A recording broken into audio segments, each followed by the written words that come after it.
വനിതകൾ ശരീരം മുഴുവൻ മൂടുന്ന അബായ, അതായത് പർദ്ദ ധരിക്കണമെന്നൊരു നിർബന്ധവുമില്ല. മാന്യമായ വസ്ത്രം ധരിക്കണമെന്നേ ശരീഅത്ത് പറയുന്നുള്ളൂ. അതുകൊണ്ട് മാന്യമെന്ന് തോന്നുന്ന ഏത് വസ്ത്രവും ധരിക്കാം. ഇത് കേൾക്കുമ്പോൾ പലർക്കും ഇഷ്ടപ്പെടില്ല, നെറ്റി ചുളിയും. പക്ഷെ പറയുന്നത് സൗദി കിരീടാവകാശിയായ മുഹമ്മദ് ബിൻ സൽമാനാണ്, MBS.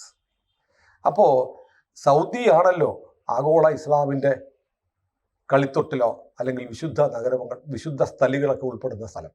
അവിടുത്തെ ഭരണാധികാരി പറഞ്ഞിരിക്കുന്ന ഈ നിർദ്ദേശം, ഈ അഭിപ്രായം, അല്ലെങ്കിൽ ഈ തീരുമാനം എന്ന് പറയാം, ഭരണാധികാരിയുടെ അഭിപ്രായമാണല്ലോ തീരുമാനങ്ങളും നിയമവുമായിട്ട് വരുന്നത്. അത് ഒരു പത്രത്തിലാണ് നമ്മൾ കണ്ടത്. പക്ഷെ നമ്മുടെ മാധ്യമങ്ങളൊന്നും ഇത് കണ്ടതായി കാണുന്നില്ല. കേരളത്തിലാവട്ടെ സൗദിയാണ് അല്ലെങ്കിൽ ഗൾഫ് രാജ്യങ്ങളാണ് പോറ്റമ്മ, തീറ്റിപ്പോറ്റുന്ന രാജ്യം എന്നൊക്കെ പറയുന്ന ആളുകൾ അവിടെ വേണ്ട എന്ന് വെച്ചത്. UAE പല എമിറേറ്റ്സും അത് വേണ്ടെന്ന് വെച്ചു. ദുബായ് രാജാക്കന്മാരും രാജകുമാരിമാരും ഒക്കെ നടക്കുന്നത് അവർ ഏറ്റവും മോസ്റ്റ് മോഡേൺ ആയിട്ടുള്ള വേഷം ധരിച്ചിട്ടാണ്. അവിടെ ജീവിക്കുന്ന ആളുകൾ പക്ഷെ ഇവിടെ ഉള്ള അവരുടെ വീടുകളിൽ അബായ അല്ലെങ്കിൽ പർദ്ദ, അതിനുമപ്പുറത്ത് ബുർഖയോ ഒക്കെ ഉണ്ടെങ്കിൽ നിർബന്ധമാക്കിക്കൊണ്ടിരിക്കുകയാണ്. അപ്പൊ എന്താണ് ഇത് ഇസ്ലാമിക ലോകത്ത് MBSന്റെ ഈ തീരുമാനം ഉണ്ടാക്കാൻ പോകുന്ന ചലനം? സത്യത്തില് ഇവിടെ ഇത് മുഴുവൻ മറച്ചു വെക്കുകയാണ്. കാരണം ഇവിടെ ഒരു പ്രാകൃത അറബി സമൂഹം എങ്ങനെയാണോ ജീവിച്ചിരുന്നത് അങ്ങനെ വേണം ഇവിടുത്തെ സ്ത്രീകൾ ജീവിക്കാൻ എന്ന് ഇവിടുത്തെ മൊല്ലാക്കന്മാര് കരുതുന്നതിന്റെ കൂടെയാണ് ഇവിടുത്തെ മാധ്യമങ്ങൾ. അതുകൊണ്ടാണ് ഇതൊക്കെ പ്രസിദ്ധീകരിക്കാതിരിക്കുന്നത്. ഇപ്പൊ ട്രംപും മറ്റേ സൽമാനും തമ്മിൽ ചർച്ച നടക്കാനൊക്കെ പോകുന്നു. അതിന് മുന്നോടിയായിട്ട് അവിടുത്തെ എക്സ്പ്ലോർ സൗദി, പിന്നെ അവിടുത്തെ ടൂറിസം സൈറ്റുകളിലുമൊക്കെ സൽമാൻ നിങ്ങൾക്ക് ഇഷ്ടപ്പെട്ട വേഷം ധരിച്ചാൽ മതി എന്ന് പറഞ്ഞാൽ മോഡസ്റ്റ് ഡ്രസ്, അങ്ങനെയാണ് സൗദിയിലും എന്ന് പറയുന്ന വാചകങ്ങളുമൊക്കെ വന്നിട്ടുണ്ട്. അപ്പോഴാണ് ഇത് വീണ്ടും ചർച്ചയാവുന്നത്. 2018 ഒരു അഭിമുഖത്തില് ഈ CBSുമായിട്ട് നടത്തിയിട്ടുള്ള 60 Minutes എന്ന് പറഞ്ഞ അഭിമുഖത്തിലും അദ്ദേഹം ഇത് കൃത്യമായിട്ട് പറഞ്ഞിരുന്നതാണ് സൽമാൻ. കാരണം എന്താന്ന് വെച്ചാൽ ശരീഅത്തിൽ അബായ വേണം, ധരിക്കണം എന്ന് പറഞ്ഞിട്ടില്ല. ആകെ അതിൽ പറഞ്ഞിരിക്കുന്നത് മാന്യമായ വസ്ത്രം ധരിക്കണം എന്ന് മാത്രമേ ശരീരത്തിൽ പറഞ്ഞിട്ടുള്ളൂ. അപ്പോ സൗദിയില് സ്ത്രീകൾ ധരിക്കുന്നത് പൊതുസമൂഹം അംഗീകരിച്ച വസ്ത്രമായാൽ മതി. അതാണ് ഉത്തരവ്. അതുകൊണ്ട് നീളം കുപ്പായമായ അബായ, പർദ്ദ, ഹിജാബ്, ഈ തല മൂടുന്ന വസ്ത്രങ്ങൾ, ഇതൊന്നും സൗദിയിൽ ആവശ്യമില്ല. അല്ല, ഞാനിത് കേൾക്കുമ്പോൾ ആലോചിക്കട്ടെ, പണ്ടൊക്കെ പറഞ്ഞു കേട്ടിട്ടുണ്ട് സൗദിയിലേക്ക് ജോലിയൊക്കെ നേടി പോകുന്ന അല്ലെങ്കിൽ സന്ദർശനത്തിന് പോകുന്ന മറ്റ് സമുദായത്തിൽപ്പെട്ട ആളുകൾ അവിടെ പ്ലെയിൻ ഇറങ്ങും മുമ്പ് പർദ്ദ ധരിക്കണമായിരുന്നു. മുസ്ലിങ്ങൾ മാത്രമല്ല, അങ്ങനെ ഉണ്ടായിരുന്ന രാജ്യമാണ്. ആ രാജ്യത്തിന്റെ ഭരണാധികാരിയാണ് പറയുന്നത് ഇതൊന്നും വേണ്ട, നിങ്ങൾക്ക് മാന്യമായ വസ്ത്രം ധരിക്കണം എന്ന് പറയുന്നതിനോട് ലോകത്ത് ആർക്കും അഭിപ്രായ വ്യത്യാസം ഉണ്ടാവും. ശരിയാ, അത് പറഞ്ഞപ്പോഴാ മഹാരാജസിൽ നമ്മുടെ കൂട്ടത്തില് പഠിച്ചിരുന്ന ഒരു കുട്ടി അവിടെ മറ്റേ അമേരിക്കൻ താവളം ഉണ്ടല്ലോ, അവിടുത്തെ സ്കൂളിൽ ജോലി കിട്ടിയിട്ട് ഇംഗ്ലീഷ് പഠിപ്പിക്കാൻ പോയി. നമ്മുടെ കൂടെ ഉണ്ടായിരുന്ന കുട്ടി. ആ കുട്ടി പറഞ്ഞത് എന്താന്ന് വെച്ച് കഴിഞ്ഞാല് ആ അമേരിക്കൻ താവളത്തിന്റെ വാതില് വരെ അവര് ഈ അങ്ങനെയൊക്കെ ആയിരുന്നു. അപ്പൊ അതൊന്നും വേണ്ട. ഇപ്പോ ആ വാതില് വരെയും മര്യാദക്കുള്ള വസ്ത്രം ധരിച്ചു പോകാം. അത് മാത്രമല്ല, സൗദി മാറി. ഈ അബായയെ കുറിച്ചും പർദ്ദയെ കുറിച്ചും ഒക്കെ ഞാൻ പറഞ്ഞു കേട്ടിട്ടുള്ളത്, എനിക്കറിയില്ല, ഞാൻ വായിച്ചും പറഞ്ഞും കേട്ടിട്ടുള്ളത് ഈ അറേബ്യയിലെ ഈ മരുക്കാറ്റില്ലേ, മണൽക്കാറ്റടിക്കുന്ന പ്രത്യേകമായ ജീവിത സാഹചര്യത്തിൽ ശരീരത്തെ പൊള്ളുന്ന ഈ മണലിൽ നിന്ന് രക്ഷിക്കാൻ വേണ്ടിയിട്ടുള്ളതാണ് ശരീരം മുഴുവൻ മൂടുന്ന ഒരു ആവരണം. കണ്ണുപോലും പുറത്ത് കാണാത്ത, കണ്ണിപ്പോലും ഇത് വീഴും. എപ്പോഴാണ് വലിയ കാറ്റ് വരുന്നതെന്ന് അറിയില്ല. എനിക്ക് ഈ അനുഭവം ഉണ്ടായിട്ടുണ്ട്. അറേബ്യയിൽ വെച്ചല്ല, രാജസ്ഥാനിൽ താർ മരുഭൂമിയുമായി ബന്ധപ്പെട്ട ചില സ്ഥലങ്ങളിൽ ഞാൻ താമസിച്ചിട്ടുണ്ട്. അപ്പൊ സമയത്ത് ചിലപ്പോൾ ഇങ്ങനെ ചുഴലിക്കാറ്റ് വരും മണലുമായിട്ട്, നമ്മളെയൊക്കെ അടിമുടി മണൽ വന്ന് മൂടും.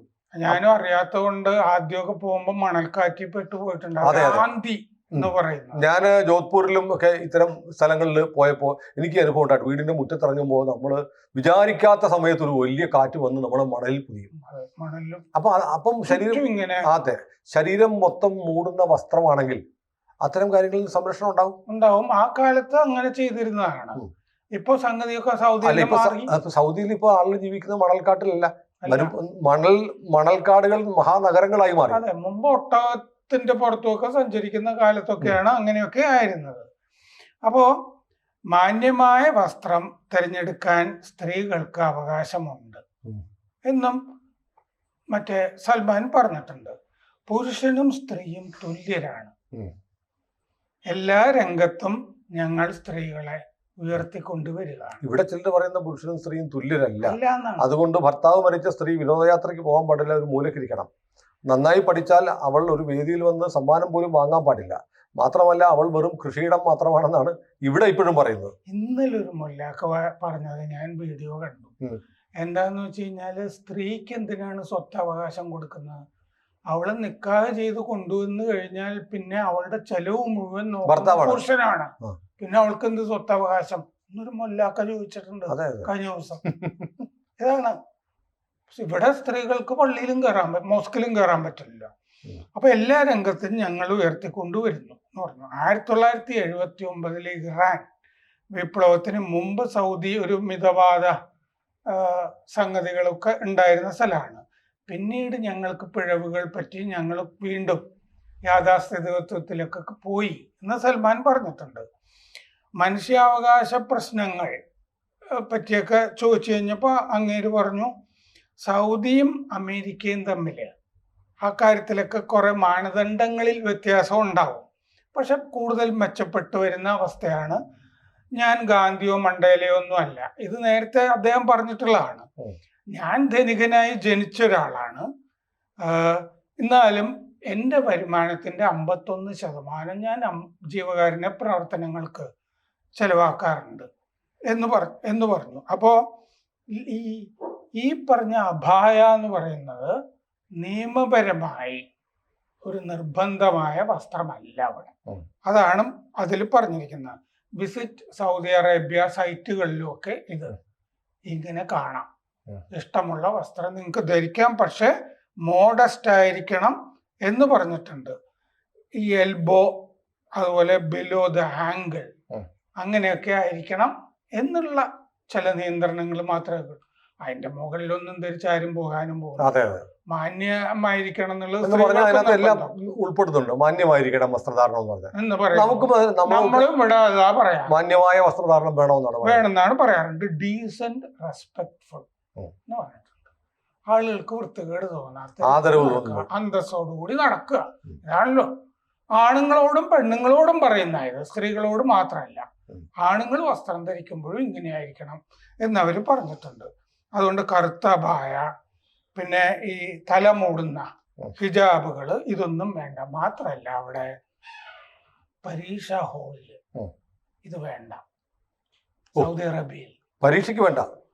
ഇവിടെ അത് ധരിക്കാതെ ആരെങ്കിലും അത് അഴിക്കണമെന്ന് പറഞ്ഞാൽ ഇവിടെ എന്താണ്, ഇവിടെ വൈകുന്നേരം 8 മണിക്ക് അന്തിച്ചർച്ച നടത്തും. അതെ, അതിൻ്റെ അകത്ത് എന്തൊക്കെ ഒളിച്ചു വെച്ചു എന്നൊക്കെ പറഞ്ഞ് പരിശോധിച്ചു എന്നൊക്കെ പറഞ്ഞ് പരിശോധിച്ച പ്രശ്നമാണ്. ഈ മെഡിസിന്റെ പ്രവേശന പരീക്ഷയ്ക്കും ഒക്കെ പോകുന്ന കുട്ടികളൊക്കെ ആ സമയത്ത് പരിശോധിച്ചാലും ഒക്കെ വലിയ പ്രശ്നമായി. ഓപ്പറേഷൻ തിയേറ്ററിൽ ഇത് സാധനം ഇടാൻ സമ്മതിക്കണമെന്ന് പറഞ്ഞ് തിരുവനന്തപുരത്തെ കുറച്ച് പിള്ളേര് മുസ്ലിം പെൺകുട്ടി ഒരു അപേക്ഷ പ്രിൻസിപ്പലിന് കൊടുത്തു. അങ്ങനെയും കൊടുത്തിരുന്നു.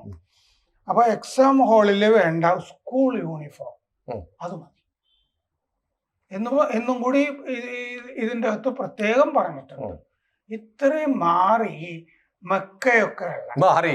ഇവിടെ സ്കൂളുകളിൽ ഹിജാബ് പാടില്ല, കോളേജുകളിൽ പാടില്ല എന്ന് പറഞ്ഞാൽ ഇവിടെ എന്തൊരു പുകിലാണ്.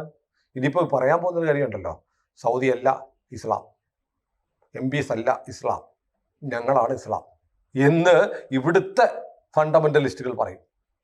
ഇത് നമ്മള് എത്രയോ കർണാടകയിലും ഒക്കെ 2 കൊല്ലം മുമ്പ്, കർണാടകയിലും ബോംബെയിലും ഹിജാബ് ധരിക്കും, ബോംബെയിലും ഒക്കെ എന്തൊരു കുഴപ്പമായിരുന്നു ഉണ്ടായിരുന്നത്. ഇത് എന്താന്ന് വെച്ച് കഴിഞ്ഞാല് ഈ എന്താണ് പൊളിറ്റിക്കൽ ഇസ്ലാം അത് ശക്തമാക്കാൻ വേണ്ടിയിട്ടുള്ള ഓരോ വേഷം കെട്ടലുകളാണ്, അജണ്ടയുടെ ഭാഗമാണ്. അങ്ങനെ അല്ലാതെ ഒക്കെ ഒരേപോലെ ഇരിക്കണമല്ലോ. ഈ കുട്ടികൾ സ്കൂളിൽ പോകുന്ന കുട്ടികളുടെ യൂണിഫോം എന്ന് പറഞ്ഞാൽ എല്ലാവർക്കും അതാകാമെങ്കിൽ ഞങ്ങൾ മാറി നിൽക്കണം എന്ത് നിർബന്ധം? ഞങ്ങളെപ്പോഴും ഞങ്ങളുടെ വസ്ത്രത്തിൽ ഞങ്ങൾ വേറെയാണ്, ഞങ്ങൾ എല്ലാത്തിനും പറയാം, വസ്ത്രത്തില് എന്നിട്ട് ഞങ്ങളെ ഒറ്റപ്പെടുത്തുന്നതെന്ന് പറയുകയും ചെയ്യും. ഞങ്ങൾ സെക്കുലർ അല്ല, ഞങ്ങൾക്ക് അത് പറ്റില്ല. ഏതായാലും മുഹമ്മദ് ബിൻ സൽമാൻ ലോകത്തിന്റെ പ്രതീക്ഷയാണ്.